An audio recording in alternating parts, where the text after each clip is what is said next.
This is the World on Water for April 17, 2020. First up, we feature the slow motion Capsize of Jean-Pierre Dick and Roland Jourdan in their Verbeck April17.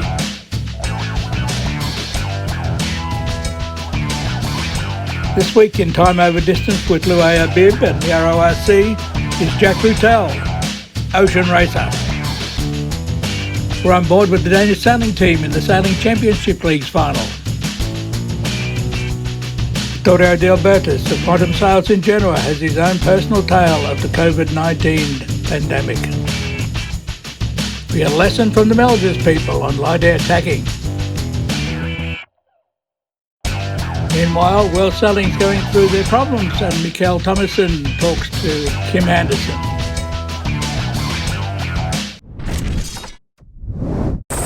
Now for the graceful rollover of April17.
Well, happy Easter to everyone watching, and have we got a treat for you.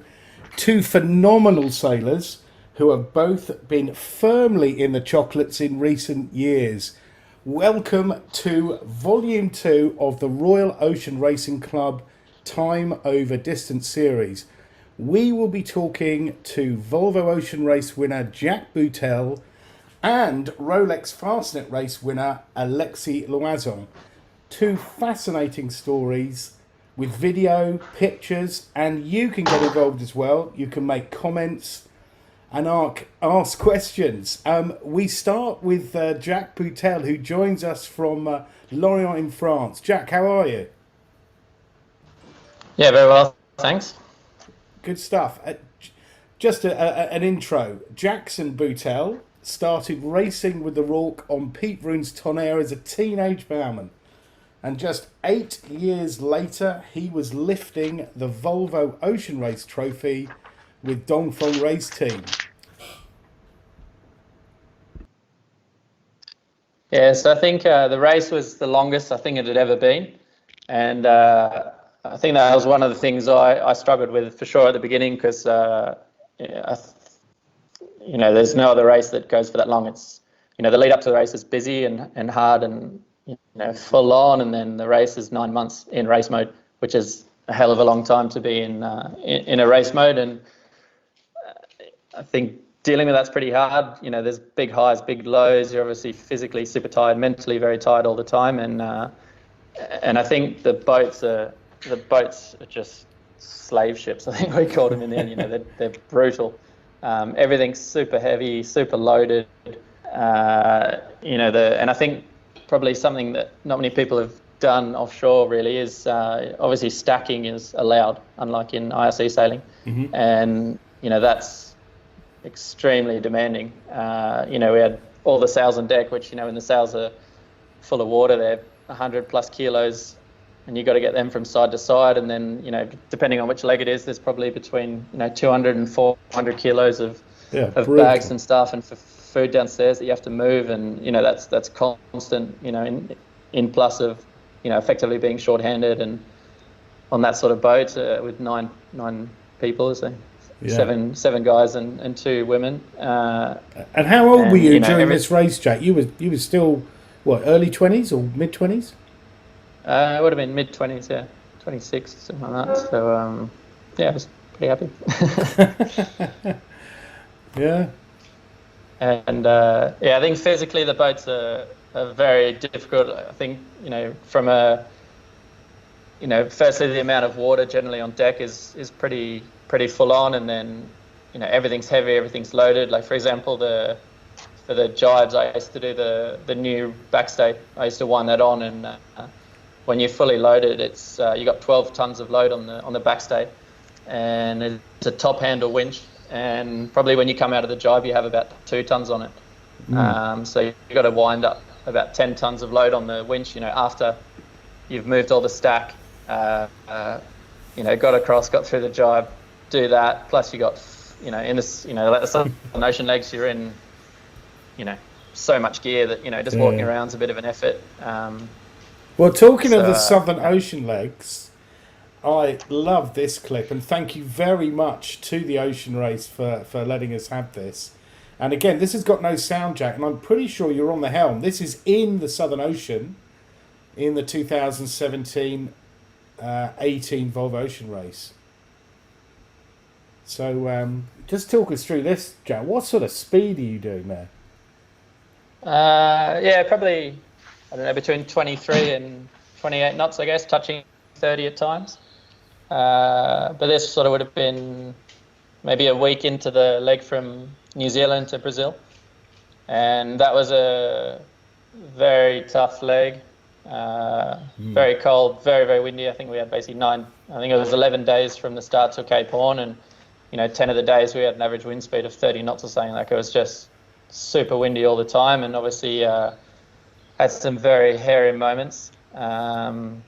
And obviously that was the leg that John Fisher was lost on Scallywag, which played a very big part of that, mentally getting through that leg and then continuing on after that. Like, I don't, full respect to the guys on Scallywag, I don't know how they carried on, to be honest. But when you're in that situation, it's very hard to deal with. Like, you're a long way from anywhere. When you basically go through Point Nemo, which your closest land's like 2,000 miles away or something. And, you're really on your own, and you're on a boat that's super wet and pretty dangerous, and you're trying to push the boat the whole time. And I think with the Wonder Design class in the Southern Ocean, we basically got to a point where the structure of the boat effectively wasn't breaking up. Like in previous editions, in the Volvo 70, maybe so in one of the editions where a lot of the boats had big structural issues in the Southern Ocean, we sort of weren't having that too much. So we were just having to push the boats so much harder, and we were having this configuration, which is the fractional zero, 2 stays, sails, and a reef in the main. That was, we basically used that up to like 40 knots, 45 knots. Yeah. And we were going through squalls. You'd have a average wind speed of maybe 35 knots, and you'd get a squall come through, and you'd be up to 50 knots with all this gear up, and you're just still hammering on, because you look at the sked and you're like, well, everyone's doing this because no one's slowing down. So it's just insane. Like, and then obviously at night, trying to deal with all that without being able to see anything, and when you're driving, all you can see is a few numbers at the base of the rig, and a squall comes through, you can just see a massive black cloud, and you'll get 45, 50 knots will come through, and you'll either furl the front sail or just ease it and try and survive it. It'll be snowing after that, and something good ass. And at night you can't see the waves at night, hey? No, not particularly. When on a really dark night, you can't see much. You get a bit of a feel, sort of when you're driving, how just basically what the pitch of the boat is, you get to know a bit, the wave set you're on, and sort of a bit of the timings between waves. But yeah, it's difficult, and it's full on in the Southern Ocean, I think. It certainly looks like very it. tough place to live. Yeah. And you see the ice in the fold of the mainsail there. Gee, that is amazing. I mean, we a lot of sailors say, "Oh, I'd love to do the Southern Ocean," but 3 weeks of that, you've got to be a proper warrior, haven't you? Really? Yeah, I think the Volvo Ocean Race, especially, or the Ocean Race now, is I think you see fantastic footage and it all looks amazing, and for sure there's times where it's just phenomenal sailing. Like I can't knock that. Like there's times you just this is unbelievable, but there's a lot of times where it's just day and day on day, and do your watch, go up on deck, stand there for 2 hours on the pedestal, getting smashed with water or doing maneuvers, and then. I was one of the main drivers on Dongfeng, so I probably drove 2 hours per watch, so 6 hours per day. And you do that, and then you go off watch, try and sleep a bit, and then do it all again. That's proper hardcore, isn't it? It's proper hardcore. Yeah. And just give it an overview of a 9-month, 45,000-mile race is impossible. But Dongfeng, you had not won a single leg in the race, but the consistency meant that the last leg, you were in the hunt for the win with Brunel and Matfrey, and we had a winner-take-all short leg to the finish in The Hague. What a nail-biter. I mean, the closest race in the history of the race, been going 40 years. I'm going to ask you a question here, and I hope you will answer it. So coming into the finish there, we had a lot of exclusion zones, the sandbanks and what have you around the Scheveningen coast, and you took a different route to the other two. You went hugging the Dutch coastline. Why?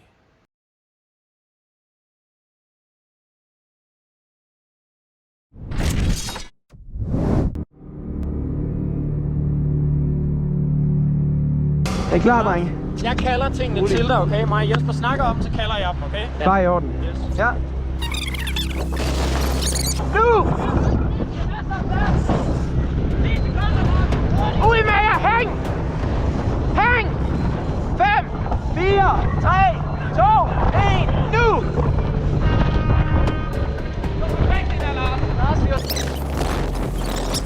Klar, 3, 2, 1. Venner. Kom, Tufus. Afsted, ud og hæng! Kom ud og hæng!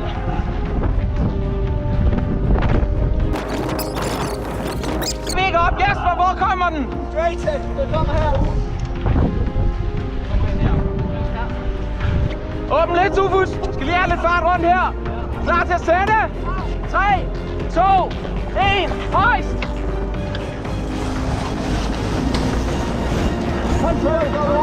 Tak!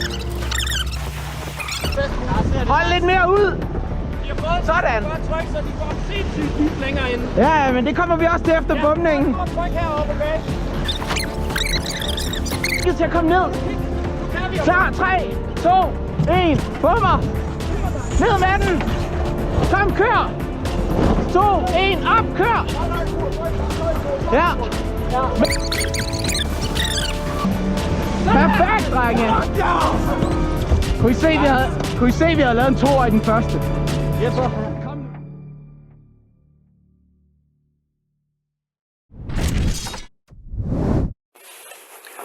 Facing the storm, now almost everybody in the world, not only here in Italy, is having for sure a rough time, and is actually a little bit facing a storm. For example, Vittorio, who you may have noticed is not so social in last days, is actually fighting his personal storm upwind, so he doesn't have time to actually post something. Then for everybody else who is like us, just facing a normal storm and trying to get out of it as quickly as possible. Anyway, we know we need to deal with some rules. Obviously, the first rule is safety first, so we need to use the safety line, so we cannot go out actually, and so this is a good analogy for what is happening now. The other thing is it's very important when you are on a boat to respect the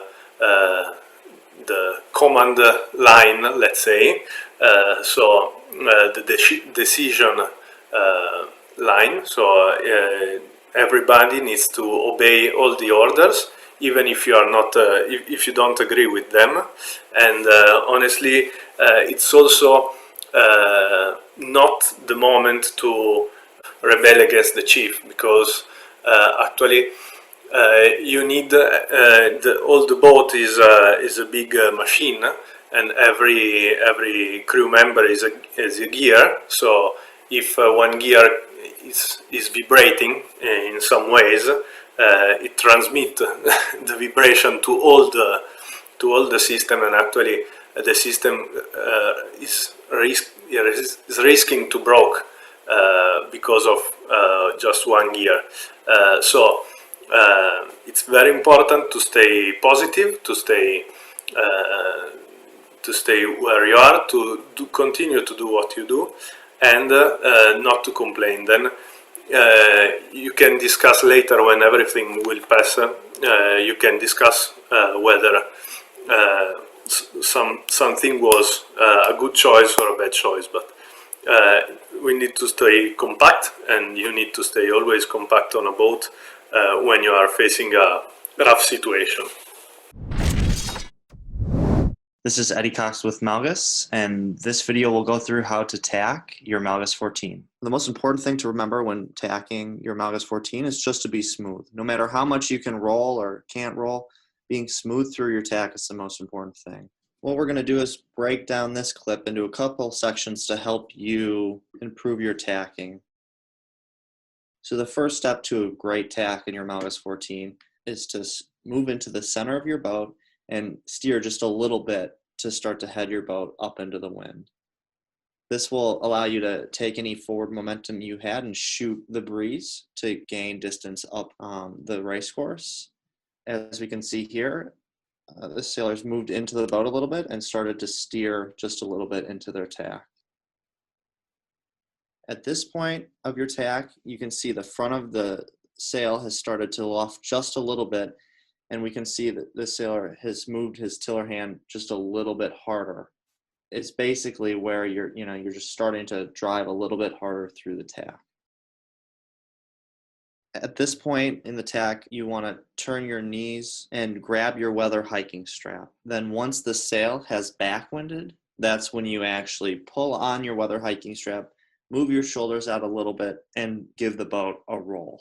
The transition to the other side of the boat is really important. The first step to this is letting the boom cross you and not crossing the boom.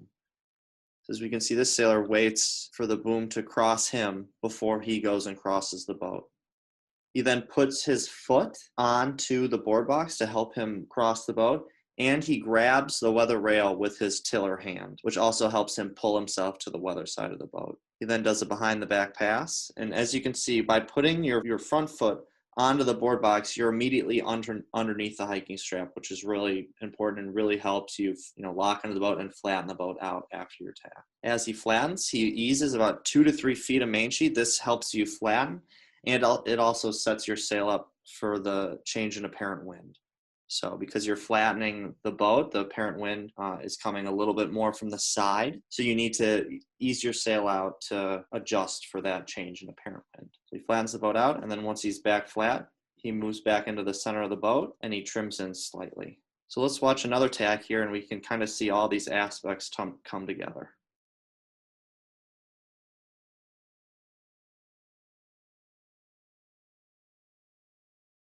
Now we're going to look at a medium to heavy air tack. This tack's really similar to your light air tack.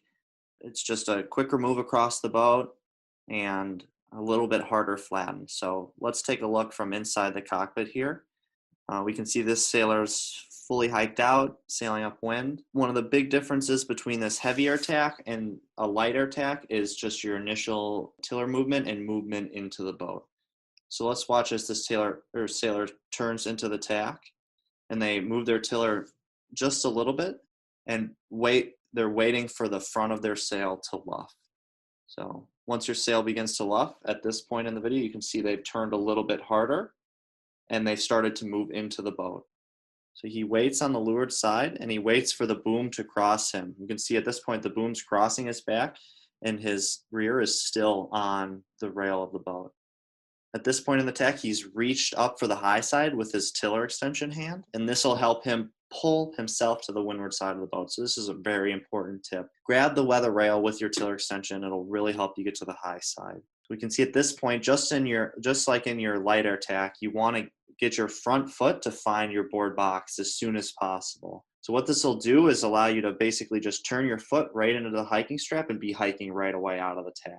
He comes out of the tack and he's in a full out hike right away. He does a little bit of a main sheet ease to allow himself to get back onto his proper heel angle, but not as much as you would do in a light air tack.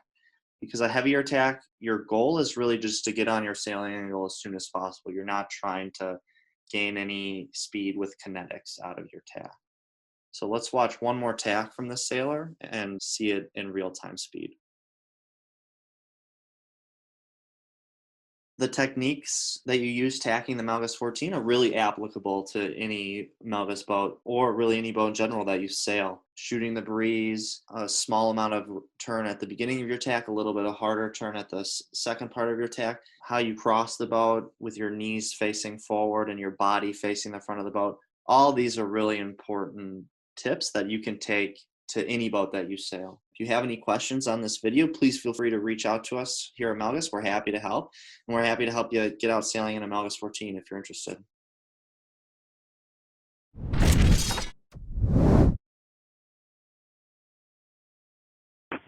Hello, Mikkel. Hello, Kim. Happy Easter to you.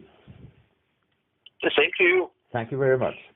We have agreed to make this interview in English, as many of our readers are foreign and are interested in following our coverage of the world sailing events recently. We have also agreed that this interview is less about Kim Anderson, but more about the sailing world. And so I ask you to start with describing the situation as you see it in world sailing today. Okay, thank you, Mikkel, and thank you for the opportunity to share some of the happenings in world sailing and what's going on at the moment. You can say right now we are putting in a lot of measures, which is to deal with the effect of the coronavirus and of course also the consequences of cancelling a lot of the events and also postponing the Olympics. But it's also important to say that during this very unprecedented situation that we have now going on worldwide, we have called a series of town hall meetings with all our stakeholders, and we are continuing to do so with the presidents of our members, all the M&As, council, committee chairs, and Olympic classes. So that is sort of ongoing to keep everybody informed, but also to promote a dialogue where we can hear from and listen to initiatives in order to adopt for world sailing worldwide to get through the crisis. There's no easy way out of this. It's very for sure that we have this crisis has sporting and financial consequences for world sailing and for all international sports federations worldwide. So right now we are in a situation where we have to deal with a lot of things, but more clear to say that we are dealing very much with the financial and the operational measures, but it's also important to say that we have actually launched a coronavirus guidance for events organizers for protection of the health of the sailing communities, and that's also available. So people around the world which are, of course, under local governmental restrictions, they can also look at what we are recommending, and hopefully that can also be a guidance when we're getting sort of out on the crisis. that's the general view right now. But Mikkel, I also know that you had some specific questions. Yes, I did. Before referring to them, I will quote what the Irish sailing magazine said in a publicized article of yesterday. While publicly they will hesitate from saying "I told you so," privately the influential M&As will be asking serious questions of the World Sailing Board and looking for immediate effective action to start the road to recovery. The first step will be to remove the office out of London to the lowest cost location with reasonable access to a hub airport. Office parks within easy reach of Heathrow currently rent at about 1/5 of the central London. So this puts me right into the first question. How are you dealing with the office situation in London right now? Okay, office situation is one. There's several effects, you can say, that we are dealing with. But maybe just to take them step by step, because office is one. But and maybe also coming back to the whole office situation, which has been discussed for a long time.